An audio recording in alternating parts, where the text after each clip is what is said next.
Welcome to Mom in Mind, a podcast about maternal mental health, discussing conception, pregnancy, birth, and postpartum. Real stories from moms and family members who have made it from struggling to wellness, and interviews with experts and advocates who work for moms and families to get the help they need. This podcast is meant to offer information and awareness and is not a replacement for treatment by a professional or professional training. Welcome back to Mom in Mind. I'm your host, Dr. Kat. We're having a very, very important episode today, discussing substance use and early motherhood. Annika O'Melia is on with us to share her story, shed light on what many mothers experience, talk about the stigma that comes with struggling with substances while being a mother, how early motherhood is a prime time for increased substance use or return to substance use, and highlighting the ways in which we can do more to help. Annika is sharing her story of recovery from alcohol use. I really hope as you listen that you're able to hear the underlying reality that moms who are using substances are suffering and in pain. They're using to cope. Also, listen with compassion, as that is really what these moms need. Annika shares her story with us with the hope of helping other moms find their way to recovery. Annika O'Melia is a licensed independent social worker and runs her own private psychotherapy practice, Quad City Women's Therapy, PLLC. She specializes in reproductive and maternal mental health. Annika is particularly interested in the impact of trauma and addiction on pregnancy and motherhood and uses EMDR, eye movement desensitization and reprocessing, to assist clients with trauma recovery. Annika is a mother of 4, including twins who just turned 1, and has been living in recovery from alcoholism for over 6 years. Annika is also a survivor of rape and sexual assault and has benefited greatly from therapeutic and recovery programs in her own personal healing and return to wholeness. Annika hosts a podcast called Mother Recovering that focuses on what it's like to mom sober. Let's meet Annika. Welcome, Annika. Thank you so much for being with us. Thank you for having me. I'm very happy to talk to you today. I'm really happy to have you on and to talk about the work that you do. I think it's super, super duper important. And I'm so happy that you're doing the work that you're doing and coming on here to share about it. So please start by telling us your story in whatever way you feel comfortable, and then we'll learn about the work that you do. All right. Well, my name's Annika, and I live in the Midwest, and I have 4 kids. I have a 6-year-old, a 4-year-old, and twins, boy-girl twins who just turned a year old actually last week. So, And as I was saying, we're all getting over colds. So that was a brand new parenting challenge, taking care of twins and everyone being sick. But so I have 4 kids. I'm a mom, and I'm also identify as being someone in recovery from a dependence on alcohol. So I've listened to the Mom in Mind podcast for a long time professionally and was just so inspired by the stories that were being shared about postpartum depression and anxiety. And that's definitely part of my story. But in addition to that is that I had struggled before ever getting pregnant with a dependence on alcohol, and that it showed up in my role as a mother. And I think that we still have a long way to go in talking about postpartum depression and helping women to be comfortable owning their experience and sharing and getting support.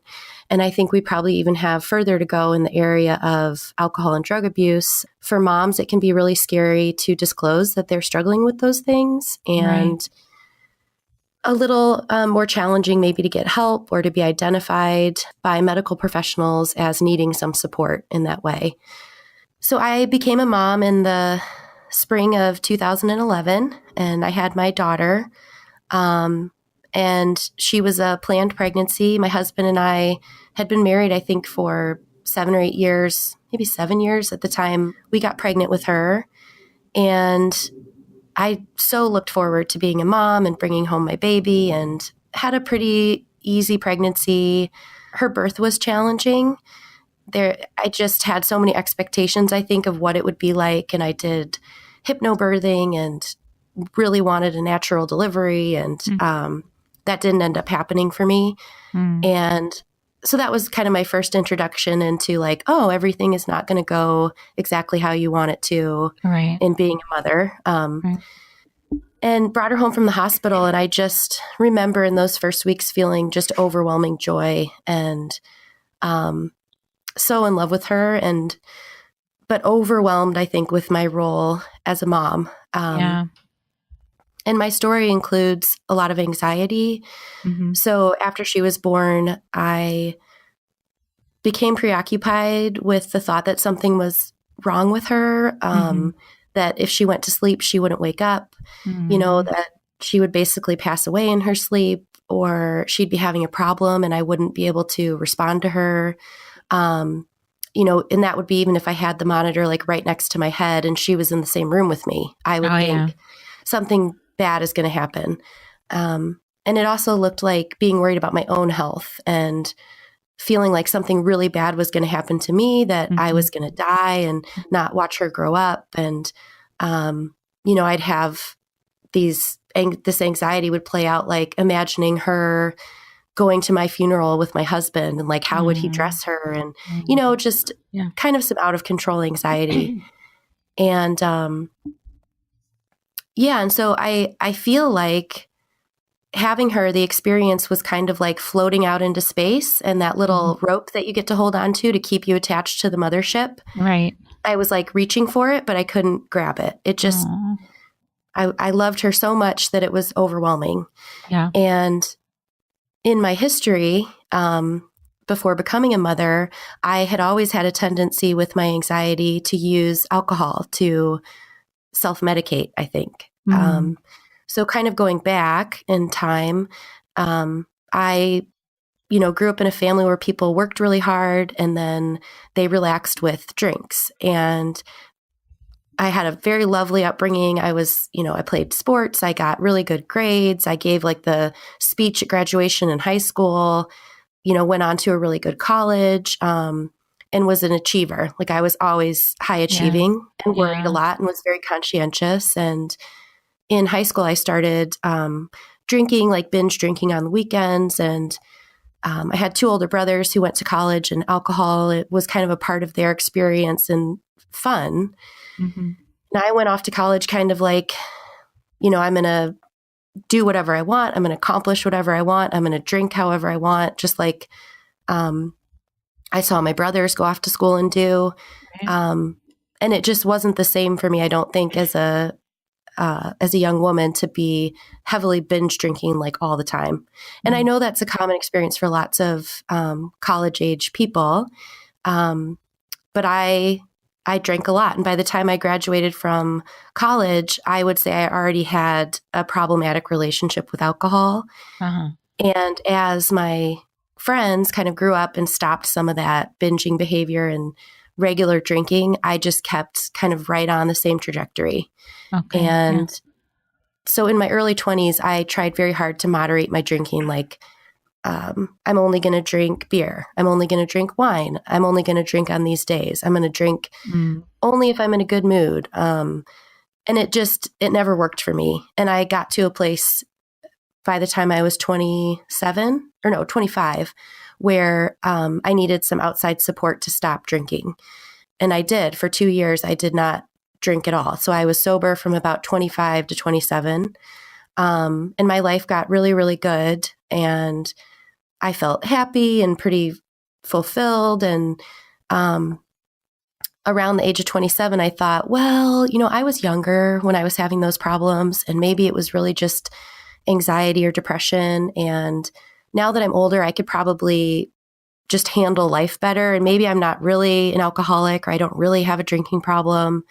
And so I really conscientiously planned out a return to drinking at the age of about 27, including calling a guy in New York who wrote this book about how to moderate your drinking I paid him $200 to talk to him on the phone and say, this is my life story. These have been my problems with drinking. I feel like I could handle it now. I think that I can drink responsibly like a normal person. What do you think? And he didn't know me. He was like, sure. I mean, you can try it. So I kind of took that as, okay, I'm going to return to drinking. I let my friends know, my family know, my husband.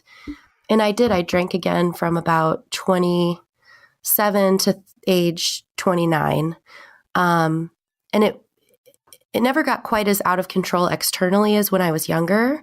But internally, it was just a struggle because I was trying to moderate, which is torture when you always want to drink more. So it was very time consuming. I felt stuck. I felt pretty unhappy. But I was like, well, as long as I don't have to quit drinking again, I'll just kind of exist in this somewhat happy state. Or I was willing to put up with being unhappy with my life if I didn't have to face, giving up my best friend, which was my glass of wine or my beer, So I assume at that point you were experiencing some of the relief that you had experienced previously, like to manage, difficult feelings, overwhelming feelings. Yeah. And I think at my core with my drinking, it was always about changing the way that I felt externally with using something from outside, like whether those were intense feelings of happiness, sadness, excitement, anxiety. I was always, from a young age, probably looking to control my inner feelings. Feelings felt big and unmanageable to me. And it would sometimes be very uncomfortable just to sit in my own feelings, basically. And numbing, just distracting, numbing, that type of thing. And so I lived for a few years trying to moderate my drinking, not having any major consequences, but knowing that I felt like I was kind of on a hamster wheel, like every day was the same. Go to work, come home, drink, pass out, be hungover in the morning, tell myself I shouldn't drink anymore. Around afternoon time, feel like, well, I could drink tonight and then maybe next week I'll quit. I just have to say, I thank you for bringing the kind of the very specific kind of thought process that you went through, because I think for people who are listening, these are the ways that they'll be able to identify what's going on for them, because from the outside, people don't know what's going on internally. And I think you're just, you're describing your experience, but it's such a great way for other people to be able to identify with, okay, maybe that's happening for me too. And potentially be able to think about their situation. Yeah. And I guess, I never lost a job or a partner. I'm still married to the same guy. Most people in my life think I'm a pretty normal, nice person. I've had good jobs. But it was just this internal thing where I'd wake up in the morning and I just felt full of shame and disappointment. And just sometimes I would call somebody at night or say inappropriate things, and it wasn't like every time I drank, it was out of control. It's just when I would start drinking, I never knew how that night would end up. So, once I ingest alcohol, I have a hard time having an off switch. So it's, maybe when I'd wake up in the morning and say I'm not going to drink anymore, this is no good. And then by the afternoon, I'd start craving a drink. And then I'd tell myself, well, just have one drink tonight. But I couldn't have one drink. I would start drinking and then I wanted more. And that phenomenon of just more would kick in. So you're constantly managing this. Yeah. So it kind of takes over your life and kind of crowds out everything else. And, I think in the back of my head, I know this was true for me. I always thought, well, once I become a mom, this will take care of itself. So I was almost putting it off until the point where I was a parent, because I thought, once I have a baby, I will love that baby so much. It will be the center of my universe and I won't want to drink like this, or some process I don't have right now will kick in and save me from myself, kind of thing. Yes. Yeah. So, I think that also relates to so many other things that moms, that people struggle with. And just what you said right now could go across multiple different kind of struggles, that kind of feeling that motherhood will somehow take care of it. Right. But very specifically for substance use. Yeah. Yeah. So I got pregnant and I did experience that a little bit, because when I got pregnant, I did drink while I was pregnant. I drank like on my 30th birthday and a handful of other times, which was risky because I knew my history. And so even the fact that I did it is like a huge red flag. And I didn't drink to excess, but I knew better. I shouldn't have drank it all, but I did. And so it almost buffered a little bit of upped my confidence a little bit, because it was the first time in my life that I was able to moderate my drinking without obsessing. And I had this experience of like, well, yeah, I want another drink, but I can't have one. And I was able to somehow not have one. And I mean, I know it was because she was inside my body, but I'm very lucky that I had some self-control while I was pregnant. But then after she was born, actually, even in the third trimester, I started to get more itchy. Like if I had a glass of wine, I could recognize that I wanted more. And so I stopped. I was like, no, you're not drinking anymore. Except the day I went into labor, I was so uncomfortable. And my doctor said, well, bounce on a ball, take a warm bath, and have a glass of wine. And, you know, there's all those old wives' tales about what helps to induce labor. And so I was like, oh, okay. And I did. I went into labor and had her. And then I came home from the hospital, and I did not think that drinking would be a part of my like postpartum experience. But I struggled with breastfeeding. It was painful. We didn't like get it right away. And I would go on Facebook, and, you know, even women in my life would say, well, drink a beer. It helps let your milk down. And for someone who likes alcohol and doesn't want to feel her feelings, a lot of those messages gave me permission to say to myself, well, alcohol is like a part of postpartum recovery. And so I started drinking a beer to try to let my milk down. But within a matter of weeks, that turned into wanting more and buying those little strips to like dip into my breast milk to make sure I hadn't drank too much to feed her. And then like trying to pump and save stuff for later so that I could, you know, drink at night and then give her pumped milk. And then, and it just, what I thought wouldn't happen happened. And that's my relationship with alcohol followed me right into motherhood.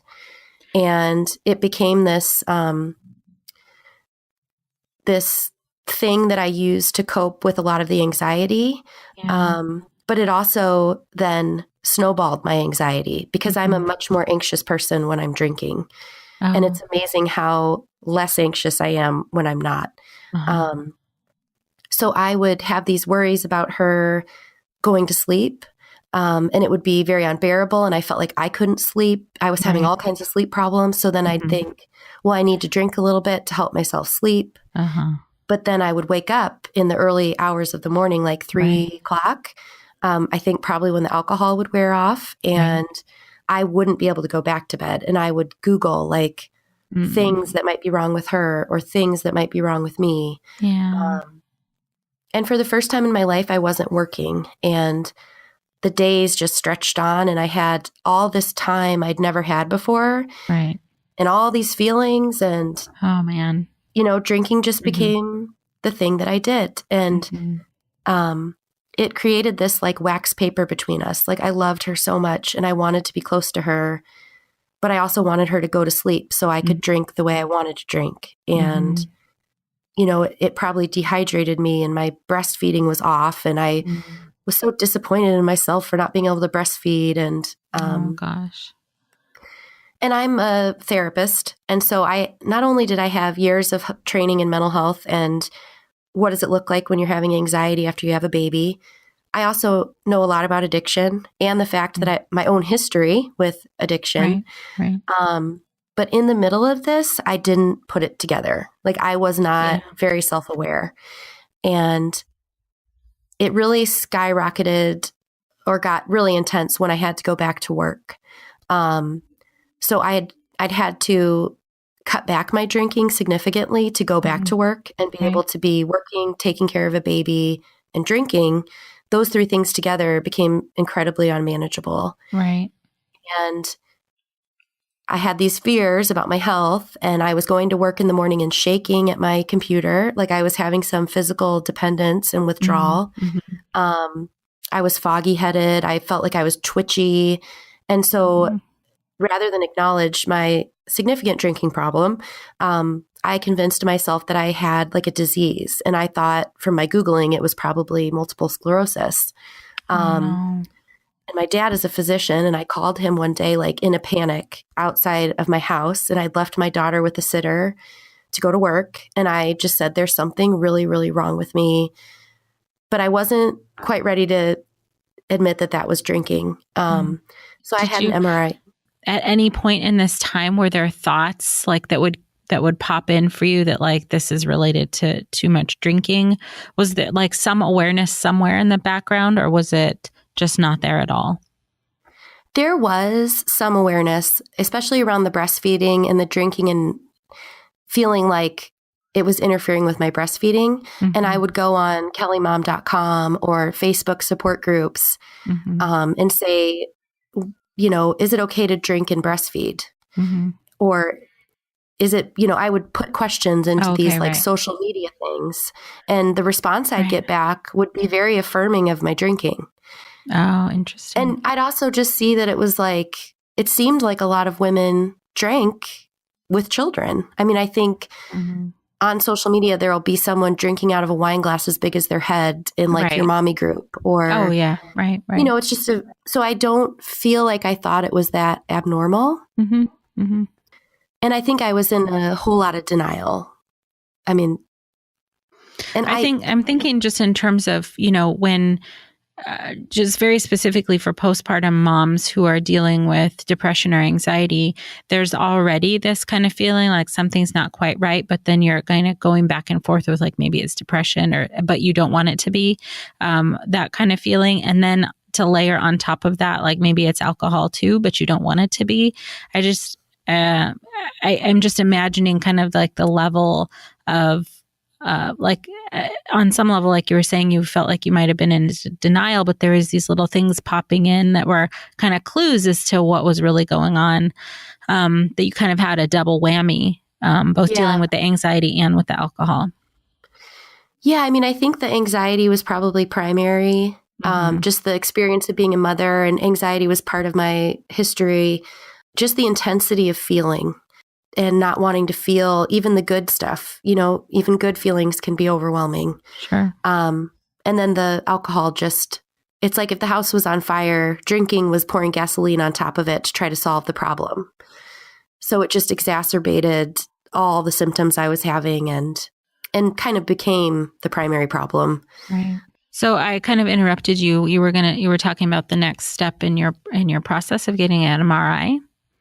Yeah. So I was just like, I'm shaking at work. You know, I'm having like some tingling sensations. My brain felt fuzzy. I was sleep deprived. And when I'm anxious, it turns into this like fear about my health. It's a thing that's happened to me before. And so that became, I was like, well, I must have a problem and I need to go to a doctor and try to get that problem figured out. And so I went to a neurologist. They did an MRI. There was nothing wrong with me. You know, I went to my general doctor. I went to my OB. And it was around that time, I kept a journal that I started writing, I think I need to stop drinking again. And putting that together after some of those fears about my health were kind of addressed. Yeah. The amazing thing is that never in the course of any of that stuff did anyone ever ask me if I was drinking or using drugs. And drugs are not a part of my story, but having worked in women's health, I know sometimes people will say like, are you drinking or using drugs kind of very briefly. But I'm not sure I think we look at certain people and say, well, she probably doesn't have a drinking problem, so we won't go there. Or maybe it's uncomfortable or, and that's been my experience going to doctors now. I tell my physician, I'm a person who gets addicted to stuff. So don't give me stuff, you know, heads up. Right. Because I need people to know. And they're not really asking, just in general, people aren't asking. No. So after going through all this testing and, you know, my daughter was about 6 months old and I just had, thank God, a just moment of clarity where I was like, I have to stop drinking. Mm-hmm. And I'd been in a program before that had really helped me. I think it saved my life. And I went back there and I never have had a drink since. And that was over 6 years ago. Wow. Congratulations. Yeah. That's And amazing. I came home that day and sat down with my chunky little 6-month-old and just wept and was Yeah. like, I wanted you. I love you. Mm-hmm. You know, I've waited for you my whole life. I don't know what I'm doing. I don't know why I'm doing this to myself. You know, I want you to know me and this isn't me, and kind of made a commitment to her and to myself to learn how to feel my feelings and be present in my own life. And I'm so glad that I did. And yeah, and it's so ironic, but that felt like a very difficult time of my life that was so hard. Yeah. But it really was this soil for just an amazing life that I live today. It just forced me to kind of wake up and to learn how to feel things and to be present. And I mean, I feel like I have today a very beautiful life, free from any substances. That sometimes I even feel grateful that I am an alcoholic, because it's really forced me to just be here now. You know, I'm here, I'm with my kids. Yeah. I went on to have more children, and my experiences postpartum with them were so vastly different. I have twins, and people are always like, oh, you have twins, you need to go home and have a drink. Like, people will joke with you when you have twins that you need to drink. And I always want to tell them, like, it's so much easier to have twins not drinking than it was to have one baby and trying to manage my alcoholism. Right. So, you know, but a normal drinker wouldn't understand that. But, but I think just in the arc of your story and how you've expressed it for us is, I'm thinking, gosh, there's so many things to kind of understand here. Just for people who are listening and for people who are experiencing this, is that it's. I mean, you were in pain. You were trying to cope with pain, emotional pain, mental pain. However, whatever other kind of pain, breastfeeding pain. I mean, there's also so many kinds. Even though the drinking got in the way for you in a lot of ways, you were still trying your hardest to be there for her and to do your mothering tasks and whatever else is in there. And there are barriers and difficulties for you that nobody really addressed. And like you were saying, you're a therapist and you have a set of skills, and most people who are not therapists don't have that set of skills to, you know, well, for many different things. It's a unique skill set. It just makes me think of all of the other moms who are suffering and who are getting in these barriers, or that people aren't asking them what's, about their substance use, and they're not getting the help that they need. And gosh, we're really missing the mark here in terms of helping so many people. What have you seen for other moms? Well, I think, so like the normal limits of drinking for women are no more than 3 drinks on any day and no more than 7 in a week. And if you're a normal drinker, that's probably doable. So having a glass of wine a couple times a week, or on New Year's Eve, having 3 glasses of wine. But once moms start drinking regularly, there's this thing that happens in women. It's called telescoping. And it just means that men and women respond very differently to alcohol. And that from the time women start drinking regularly to the time that they need treatment is about half the time that would be for men. And that for women who have underlying anxiety, it happens even faster. Wow. And so if moms are having anxiety in the postpartum period, even if they have no history of alcoholism like I did, if they start thinking, well, a glass of wine helps me relax. It helps me get through the bath time routine. It helps me sleep at night. And then they start drinking every single day. And then it's 2 glasses of wine a day. And, I think we forget that alcohol is a drug, and it's a very powerful drug. And it's women like me, white, college-educated, middle to upper class women who are engaging in the most risky drinking behavior. And it's leading to, problems for our own health and just for our health as mothers too. And so I think women being aware of what is normal drinking and being aware of this phenomenon of telescoping, and that if doctors and therapists and we're doing a little bit more talking to women about well, not just are you worried about your drinking, but okay, well, how many drinks a week are you having? And examining, is that normal? Because from the, for my podcast, I interviewed this woman who wrote a book called Drink, The Intimate Relationship Between Women and Alcohol, named Ann Dossett Johnston. And it's a fabulous book. And it really talks about the evolution of marketing and drinking with women that's going on right now.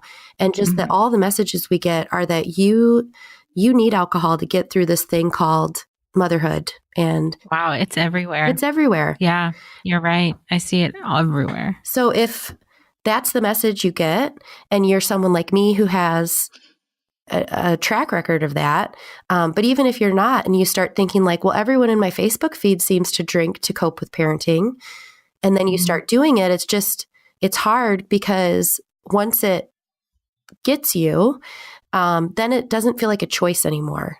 I didn't wake up and choose to drink every day with a newborn.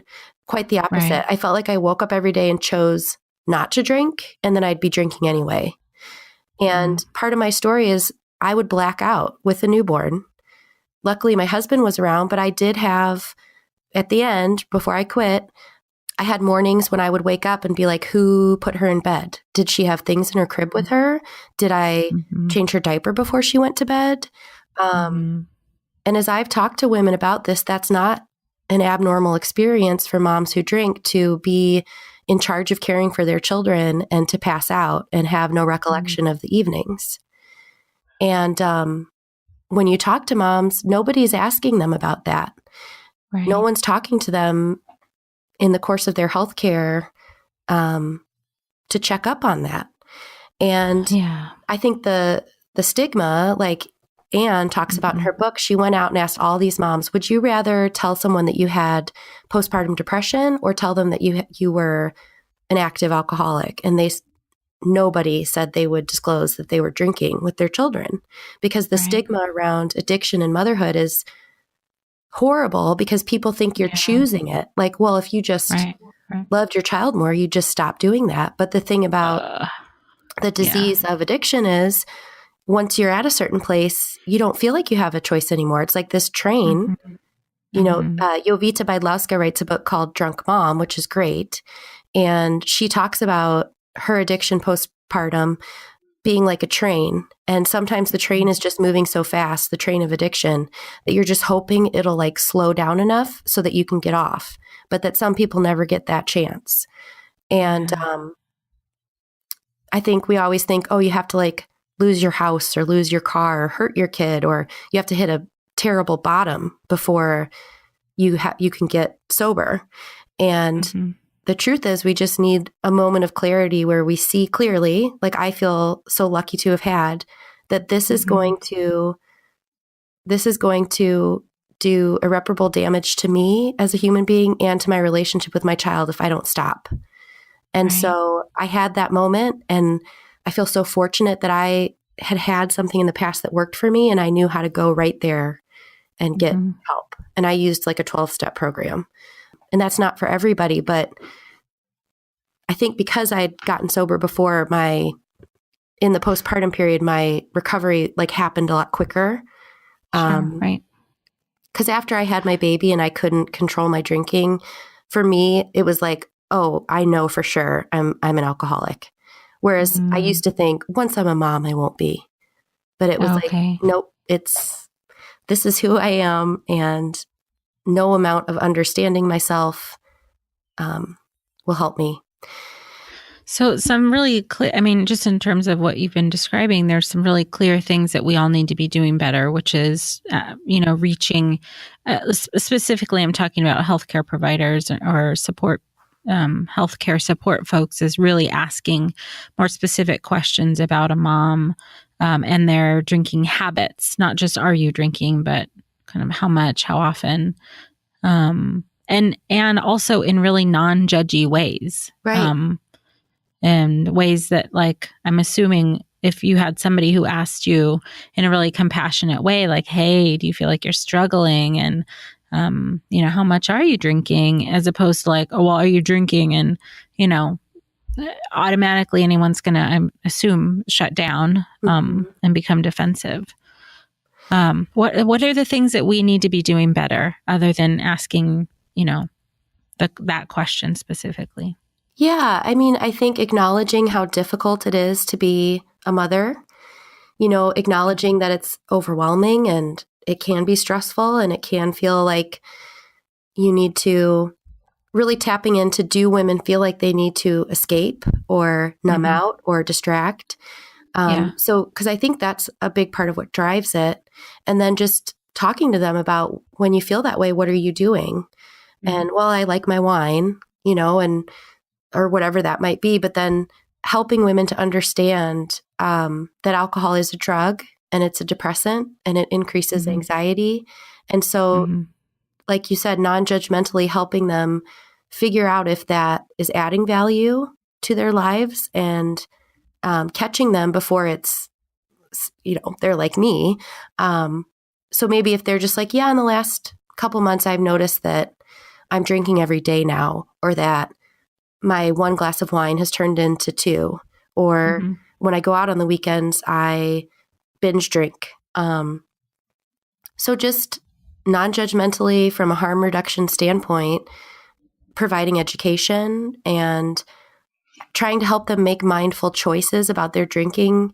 And then once they feel like that drinking, they can't choose anymore, they've crossed the line, helping them figure out how to get treatment and support, and, bringing family on board to see what do they need to be supported. Yeah. And just being understanding and also making sure that their kids are okay. So if they have a partner, making sure that partner is making plans for the kids at night. Let's say if the mom isn't aware of what's going on, because there are safety issues too. Just in terms of, I'm thinking on two different tracks here. If there are healthcare providers listening and they're kind of wondering what they need to do, I think you've given some beautiful steps for them to consider and to follow. And for a mom who's, maybe listening and realizing that either she or somebody she cares about maybe is struggling, where would they start to look for help? Yeah. And I think you can go to local therapists and go to your physician and just say, this is what's going on with my drinking or drug use, and I'm worried about it. And it could even be before mom delivers, knowing her history and looking at what kind of pain medication will she get for her C-section and how many, because women do need pain medication, but addictions can start there. I mean, it's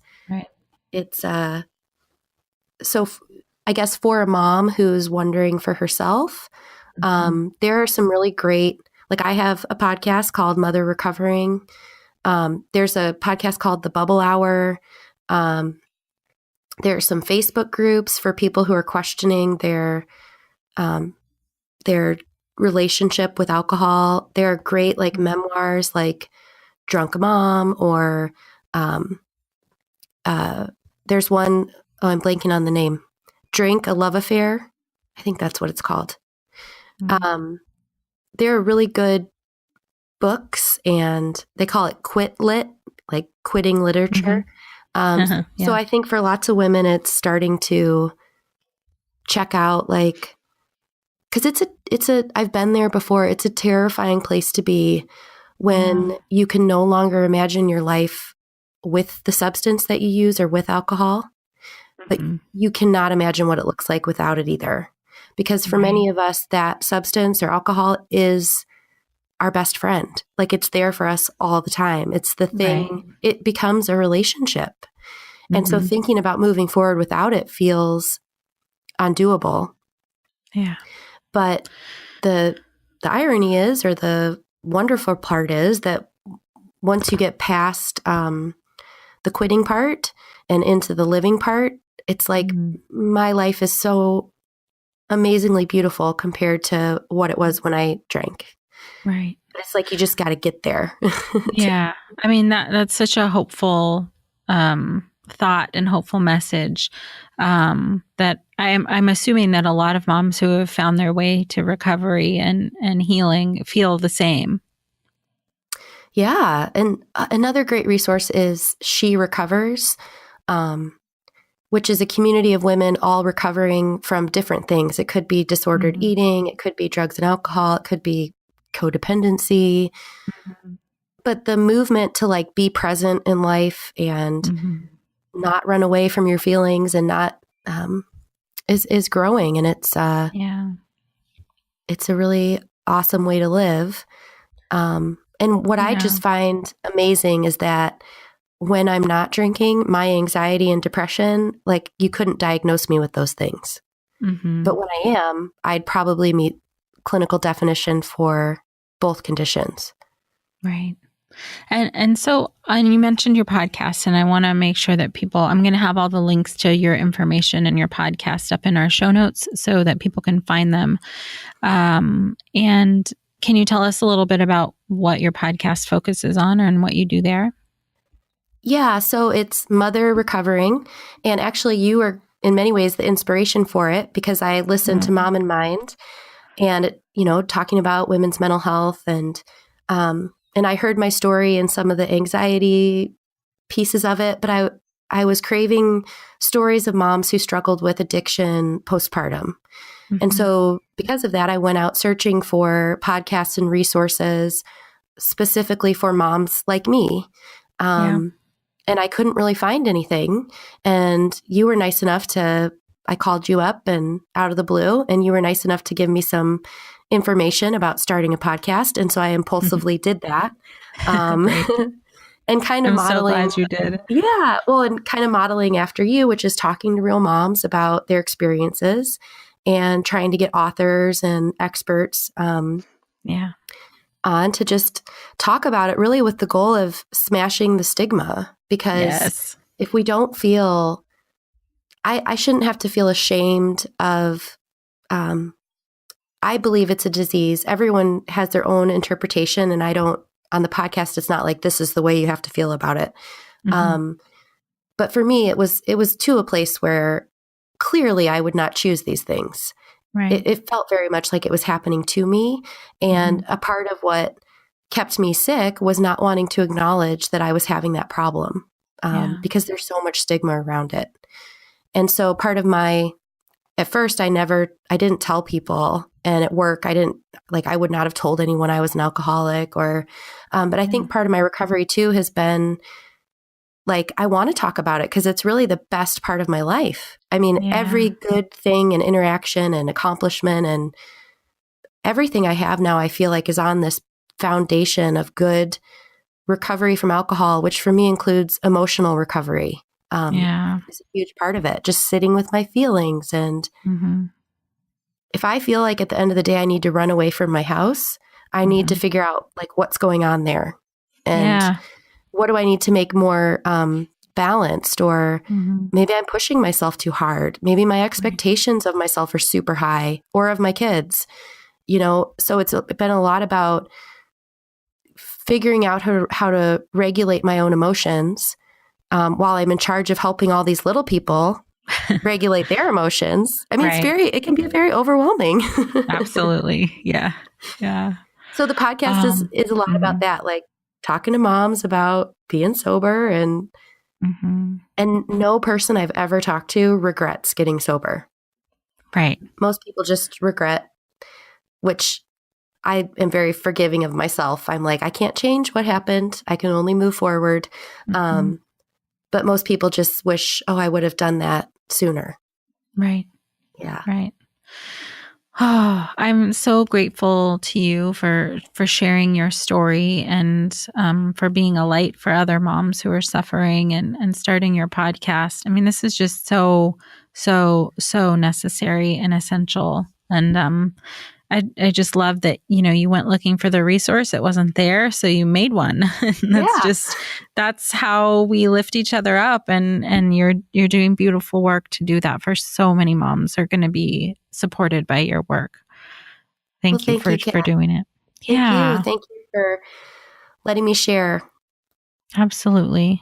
So I'm going to point everybody in the direction of your podcast and your website so that everyone can check that out and hopefully give it to somebody who may be able to benefit from it.